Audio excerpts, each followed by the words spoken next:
Phoolwati by को TB 2 साल से है। इनके पति अंधे हैं। एक कमरे के घर में 4 बच्चे हैं, उनमें से एक को टीबी हो गया है। फूलवती घर में कमाने वाली अकेली सदस्य हैं। टीबी की वजह से फूलवती की आर्थिक स्थिति और भी कमजोर हो गई है।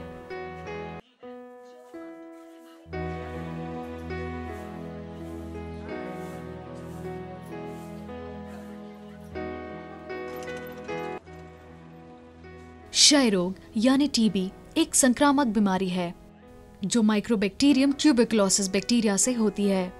मुख्य रूप से फेफड़ों को प्रभावित करने वाली यह बीमारी शरीर के हर अंग में हो सकती है। आंकड़ों से ज्ञात होता है 2011 में विश्व में 90 लाख नए मरीज टीबी से ग्रस्त हुए थे और 14 लाख की मृत्यु हो गई। 70% टीबी के मरीज केवल विकासशील देशों में गरीब लोगों में पाए जाते हैं। इसी वजह से इस बीमारी के इलाज पर होने वाला खर्च इसके प्रभाव से कम है। भारत ने स्वास्थ्य क्षेत्र में बहुत तरक्की की है और अब स्वास्थ्य पर्यटन के लिए दुनिया में मशहूर है, परंतु आज भी हमारे देश में 1000 लोग प्रतिदिन टीबी से जान गंवा देते हैं। इसका मुख्य कारण बढ़ती जनसंख्या, स्वच्छता की कमी, जानकारी का अभाव, एक कमरे में 6 से 8 लोगों का रहना, खांसी बुखार को आम बीमारी समझकर नजरअंदाज कर देना है। टीबी का बैक्टीरिया विशेष प्रकार का होता है जो धीमी गति से बढ़ता है और इसका इलाज भी लंबे समय तक चलता है।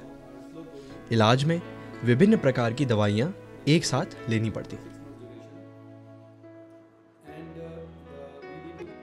वर्तमान में WHO के अनुसार टीबी का इलाज डॉट्स प्रणाली से किया जाता है। आमतौर पर 6 से 9 महीने स्वास्थ्य केंद्र पर स्वास्थ्य कार्यकर्ता की देखरेख में दवाइयां खिलाई जाती हैं, परंतु ये प्रक्रिया सफल नहीं हो पा रही है। डॉट सेंटर पर हम कुछ मरीजों से मिले। पिताजी को बीमारी कब से है? 2009 से सर। मतलब 3 साल हो गए हैं। और ये ट्रीटमेंट कब से ले रहे हैं? सर उस समय 2009 में भी किया था, क्या है कि इन्हें पूरा ट्रीटमेंट नहीं किया तो फिर मतलब बढ़ गया था सर। आपको बीमारी कब से है? मुझे सर साल भर हो गया। और ट्रीटमेंट कब से लेना चालू किया आपने? मेरे को 3 महीने बाद। 3 महीने जी। उससे पहले आपने ट्रीटमेंट क्यों नहीं लिया? सर इतना मालूम था कि मतलब ये बीमारी है अपने को, जैसे बुखार आ रहा है या खांसी चल रही है तो मतलब सोचे थे कि भैया कोई बीमारी होगी तो मतलब उसका इलाज चलता रहा।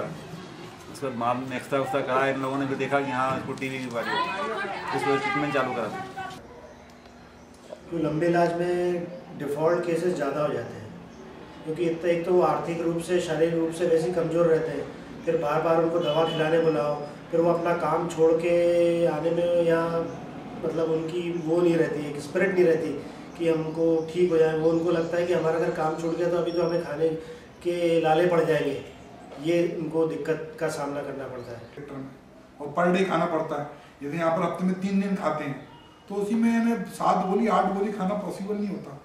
गैस्ट्रिक की प्रॉब्लम हो जाती है, वोमिटिंग होती है, उनको खाने को वैसे ही नहीं मिलता उनको अच्छा, दुबले पतले रहते हैं, मजदूर लेबर वर्ग है, तो इतनी मेडिसिन खाना तो पॉसिबल होती है। आज टीबी ने MDR का रूप ले लिया है। जब उपलब्ध दवाइयाँ बैक्टीरिया पर असर नहीं कर पाती हैं, ये XDR और TDR में तब्दील हो जाता है। MDR होने के विभिन्न कारण हैं। दवाइयों का सही समय पर ना लेना, उचित संयोजन ना होना, दवाइयों के साइड इफेक्ट से इलाज को बीच में रोक देना तथा मरीज का दूसरी बीमारी जैसे HIV से ग्रसित होना। आज जरूरत है नई दवाइयों की जो बैक्टीरिया की नई स्ट्रेन्स पर असर कर सकें, साइड इफेक्ट कम हो, लेने में आसान हो और जल्द ही ठीक करें। वर्तमान में दुनिया में कोई ऐसी दवाई नहीं है जो निष्क्रिय बैक्टीरिया को बढ़ने से रोक सके।